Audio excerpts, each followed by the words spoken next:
Hey guys, Heidi Preeb here. I am feeling very happy to be back. It's been a little while since I've been filming consistently, and honestly, it will probably be a little while until I am once again filming consistently, because I am finishing a dissertation right now for my master's program in attachment theory, and it turns out that takes up a lot of time and energy that I would love to be pouring into YouTube, but that is going to have to wait until later this summer. But in the meantime, I felt called today to do a video.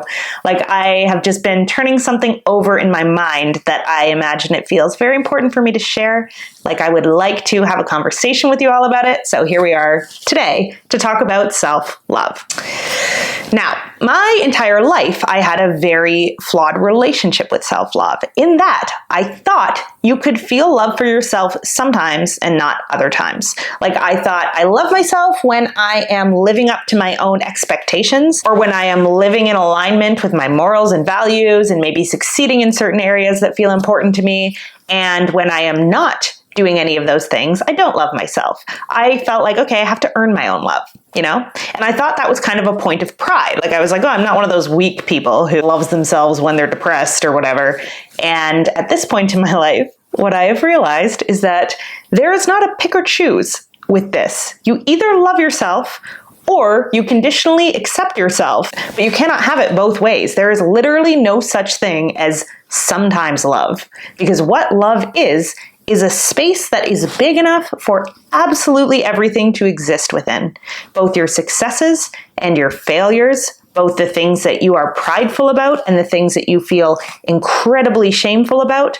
If your love is not big enough to encompass all of that stuff for other people or for yourself, what you're practicing is probably not love, it's conditional acceptance, okay? So to make this clearer, I want you to imagine that you have a baby that has just been brought into this world. It is your baby. You're going to raise it. It's your responsibility to instill morals and values and a way of understanding the world into this baby, so far as it's within your power to do so. And you get a choice. You get to teach the baby one of two things. Thing one is, baby, I will accept you when you are performing in a way that I like. When you are acing your tests at school, when you are the fastest runner on the team, when you look and speak perfectly, then it's time for you to feel okay about yourself. But the rest of the time, when you are failing, when you take your first step and then fall over, when you try to speak your first word and it comes out funny, I will reject you, I will shame you, I will tell you that there's something wrong with you, and you will grow up with the belief that you are good enough only when you are doing well, and the rest of the time you are not worthy of love. Okay? That's one belief you could instill in your baby. The other belief you could instill in your child is, I love you all of the time. I love you when you are the fastest runner on the team, and I love you when you are the slowest runner on the team. I love you when you are getting straight A's. I love you when you are flunking out of school. I love you when you are taking your first step. I love you when you are on the ground crying because you have fallen over. That is love. Right? That's what love is. It is being there to witness and hold space for the entire spectrum of who someone is and what happens to them throughout their lives. And I think that for most of us, it's a no-brainer that that's the one we want for our children, right? We want our children to feel loved and valued and accepted at every single step of the process, even if they're failing. And if anything, most of us would intuitively understand that children need the most support and the most love, and they need to be seen and validated and cared for the most when they are not doing well, right? That's when they need the most support from us as their parents. But we don't always apply that same principle to ourselves, right? Because the choice that you are making with that child is the exact same choice you need to make about yourself, okay?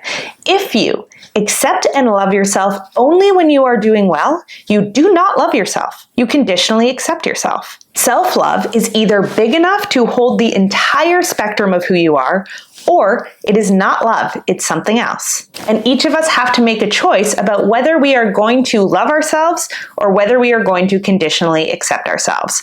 Some of us, my past self included, have this story that if we love ourselves all of the time, then we will never have motivation to get better, then we will never catch ourselves if we're doing something wrong, then we will become unmotivated and unintelligent slobs of human beings who have no real place in the world. And I would argue that conditional self-acceptance is kind of like surviving on a diet of cocaine, whereas self-love is like surviving on a diet of nourishing and rich vegetables and foods that actually give you what you need to thrive. Right? One is very motivating for giving you a quick hit that will get you a quick but fleeting result, and the other sustains you on the long-term journey of becoming an emotionally stable and successful human being in all areas of your life, not just certain ones. So the first thing I want to be clear about is that we cannot have both. You cannot be someone who hates yourself and criticizes yourself and thinks you're a piece of shit when things are not going well for you, and who also loves yourself. You have to pick. Are you going to be conditionally self-accepting, or are you going to love yourself? And this video is going to talk about how to do the second thing. We are not talking here about how to be mean to yourself and bully yourself into achieving your goals. Not what this video is about. This video is about learning how to love yourself at every stage of the process, even when you have just failed tremendously at something, even when you are disgusted with yourself, even when you are deeply unhappy with where you have arrived in life. This video is about seeing yourself, staying present with yourself, and accepting yourself in those moments. And that is so not easy. And that's why so few people really do have that self-love, right? It's hard. It is hard to show up for ourselves in the moments when we would rather jump ship. And jumping ship often looks like going, okay, I don't really like what's going on with me right now. So I'm going to go find someone else to approve of me and decide that I will only feel warm and conditional acceptance for myself again once someone else approves of me, once someone else loves me, once the world thinks that I am beautiful and successful and worth being admired. That's jumping ship on our self-love. A little bit earlier this year, I was going through this phase where I was starting to feel a weird sense of resentment towards some of my friends. And these were awesome people who were super there for me during a period of my life that was very difficult. And yet this weird part of me started feeling like I want some space from these people. I want them to stop being so present and attentive with me. It was very bizarre. So I brought it into therapy. And my therapist was like, do you think that your inner child feels jealous of your friends? Because right now you are outsourcing a lot of your needs for comfort and warmth and affection to those people, and you are not giving yourself a lot of those things. It seems like you're kind of losing touch a little bit with yourself. And that felt very true for me. I didn't want to deal with having to see and love and validate myself at that time. I was like, someone else just do it for me. But what message is that sending to the child inside of me, right? If every time things get tough, I'm like, go live with your aunt.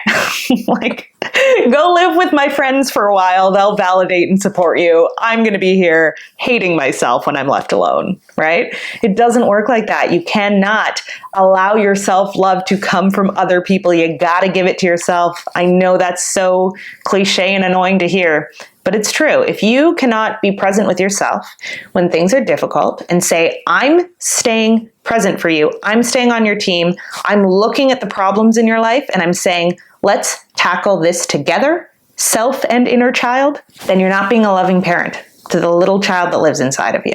I was listening to this song by Muna. Wow, I don't know how to say the band name. Let me check. Hey, this is Billboard, and you should know us, Muna. I was listening to this song by Muna earlier, who's a band I've become obsessed with this year. Obsessed. And they had a single that came out in, I think it was their 2019 album called Number One Fan. And there's this line in it. It's this awesome bop about self-love. When I say I was listening to it earlier, what I mean is I spent a full 3 hours playing this song on loop, dancing around my apartment to it. My neighbors must hate me and Muna by now. But there's this line in it that's so good that goes, I've been staring at myself in the mirror going, don't leave me now. And that is the exact sentiment that I think we all need when we are at the worst. We need to be able to stand in the mirror, look ourselves in the eye and go, I am not going anywhere for you right now.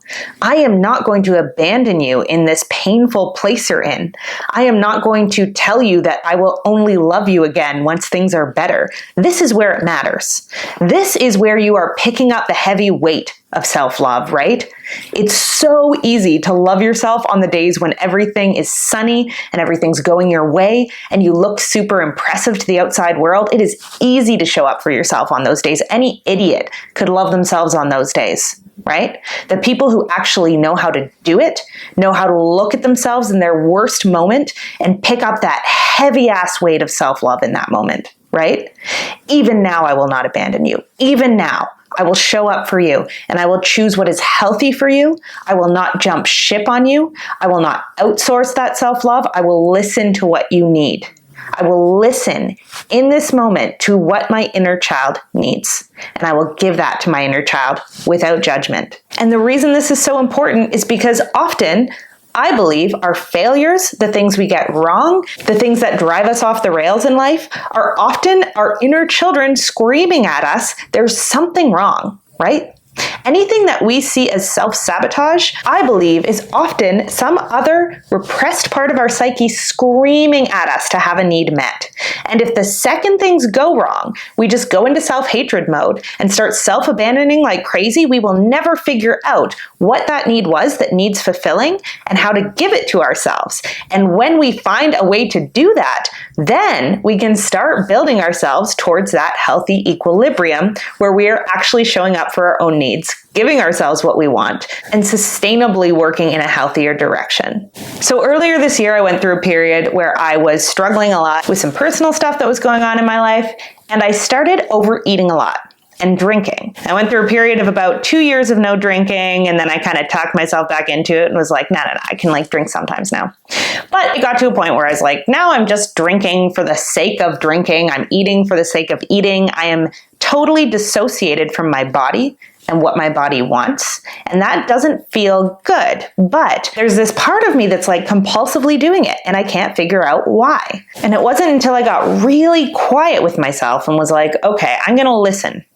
I'm just gonna pay some attention to my inner child and ask her what's up and have a conversation with her. And what she had to say, in much more words than this, is that I was jumping ship a lot.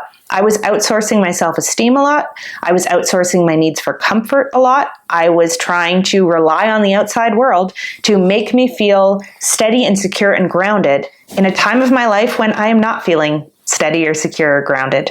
And I had to stop and figure out what it would mean to make myself feel steady, secure, and grounded without anyone else's help. And I had to commit myself, which meant actually making some drastic changes to creating a space for myself where I felt those things independent of anyone else's input before I was able to get back on track comfortably and easily with my health. There's another direction that could have gone in, right? I could have gone, ooh, I'm not liking the way I feel about myself. I'm not liking the way my body looks right now. I'm going to go try to get a bunch of validation out of other people to make me feel better about those things. And that would have worked intermittently and passively. And in the meantime, this chronic sense of resistance would have been happening in my body between the part of me that wanted my own attention, my own love, my own support through this time, and the part of me that wanted to jump ship and just get everybody else to do that work for me. And the problem probably would have kept getting worse. But at the end of the day, it turned out what I needed was to stop traveling. I was traveling for a while, and that worked for me for a period and then stopped working.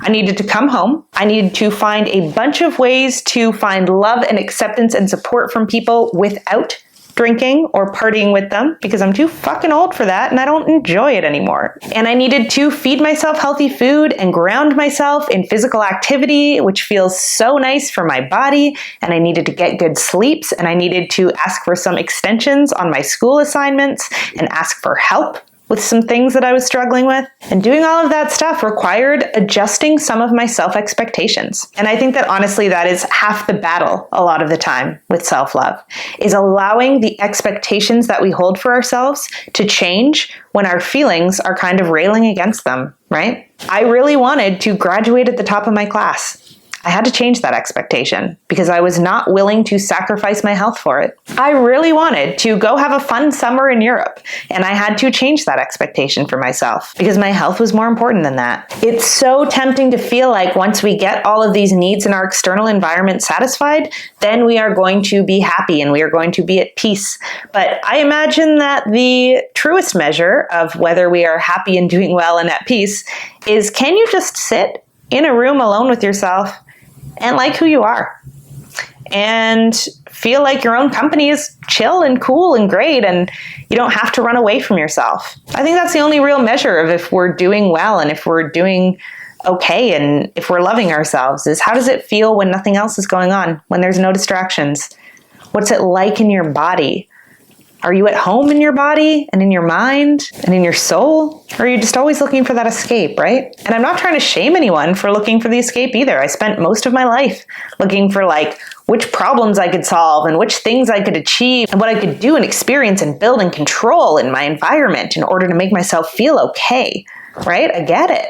It's so natural to reach like that. And it takes a lot of work and a lot of practice and kind of like a lifetime of trying to get to that place where we just feel okay when we're with ourselves. But here's kind of what I like to think of when I feel like I've messed something up. When I've handled a situation in a way that I'm not proud of, when I have failed at something, when I have had to lower my own standards for performance in some way, I like to remind myself that I am constantly in the process of maturing.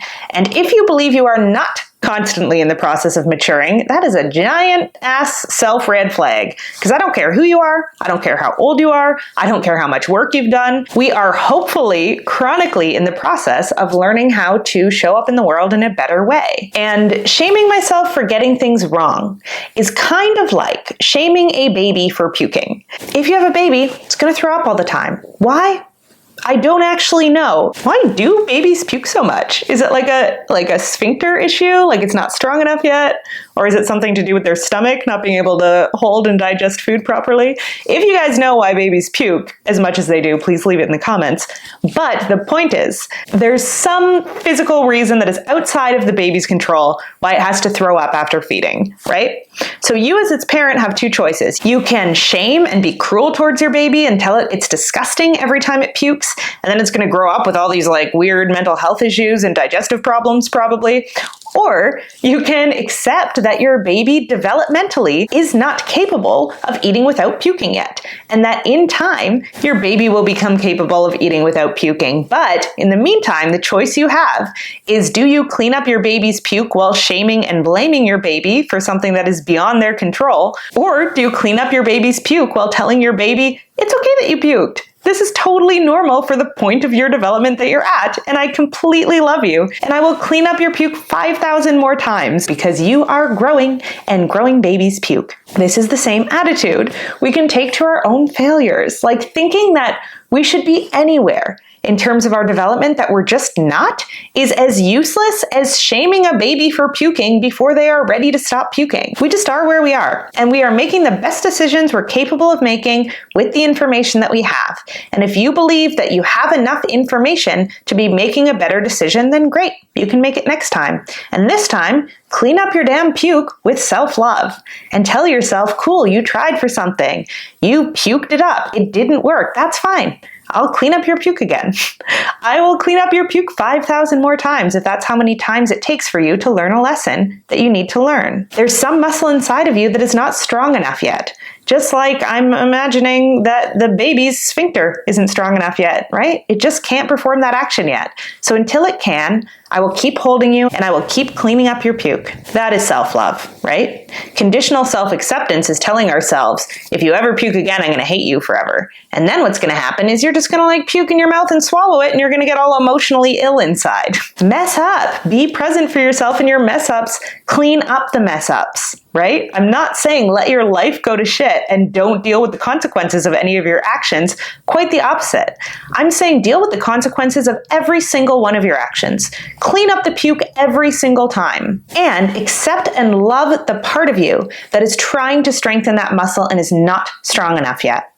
Accept that. Do not shame yourself for not having a well-developed sphincter yet. I think I just like the word sphincter. It's a funny word. You never use that word unless, I guess, if you're like a throat doctor or something, you'd use it. But yeah, you cannot develop certain emotional skills without trying a bunch of times and making a bunch of messes. And if that's happening, it doesn't mean you have to say like, yeah, I love this mess, I love the puke. It just means you have to be loving towards yourself as you try and fail and clean up your own messes again and again and again and again and again.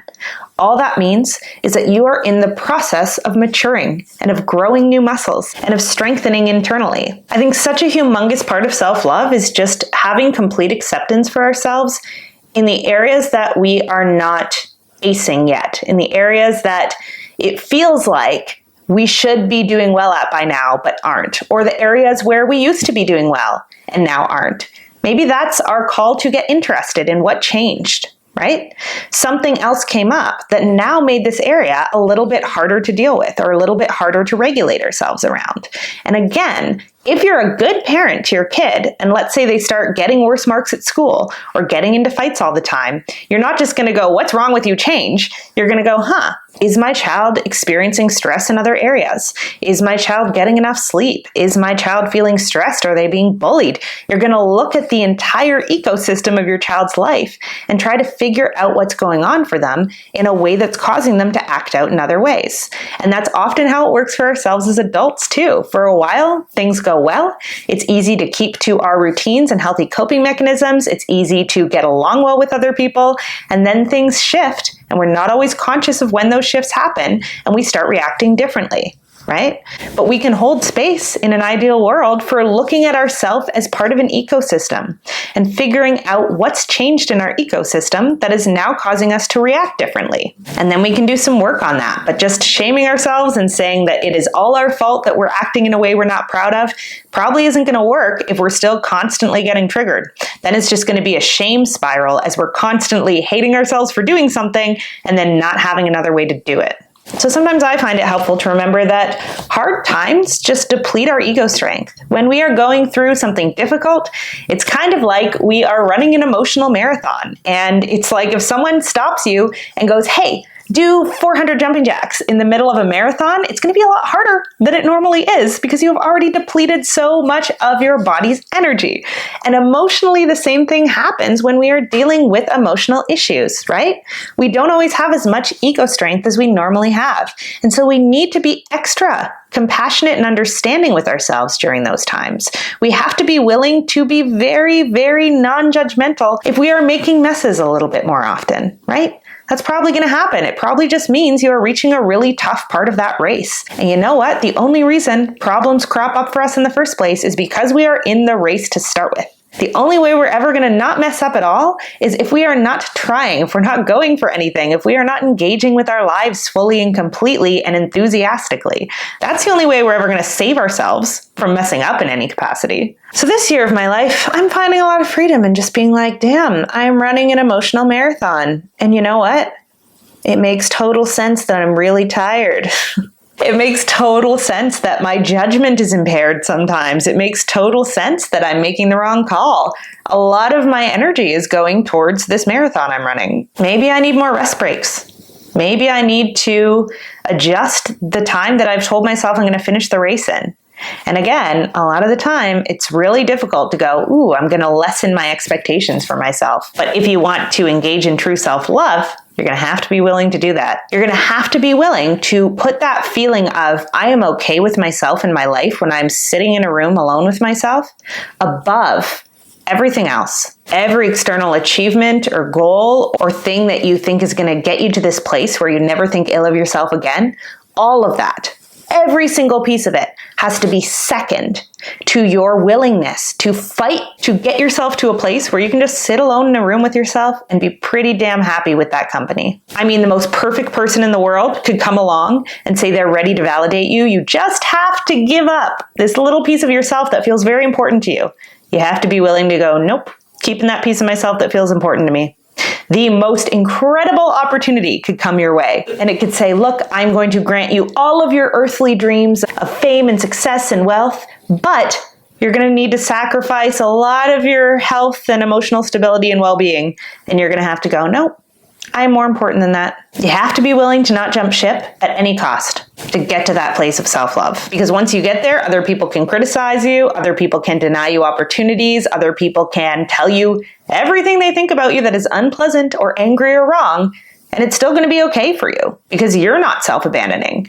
You're not replacing what you think about yourself with what other people think of you. So you can have wonderful and growing and incredibly deep and rich relationships only with people who are willing to accept and hold space for the full entire range of you, like you are holding space for the full entire range of you, because that's love, right? When we love ourselves at our best and at our worst, we naturally learn to only accept love from people who also love us at our best and our worst. But when we conditionally accept ourselves, we also seek out relationships with people who only conditionally accept us too, because that's what we're used to. That's what matches up. And here's the kicker. I fully believe until you unconditionally love yourself and know how to sit with yourself in your worst, most shameful, most scary moments and be a source of comfort and acceptance and encouragement for yourself, you also don't really know how to do that with other people. We can always only ever meet people as deeply as we have met ourselves, right? So if we want to love our partners, our friends, our children, our first job has to be learning to love the full and entire range of who we are, because we cannot pass on what we don't have within us. So when I say I love you at the end of these videos, what I mean is I am rooting for you when you are at your absolute best, and I am rooting for you when you are at your absolute worst, and that I hope that you are showing up for yourself that way too. So with that, I love you guys. I hope you're taking care of yourselves really, really deeply, and I will see you back here again sometime in the nearish future.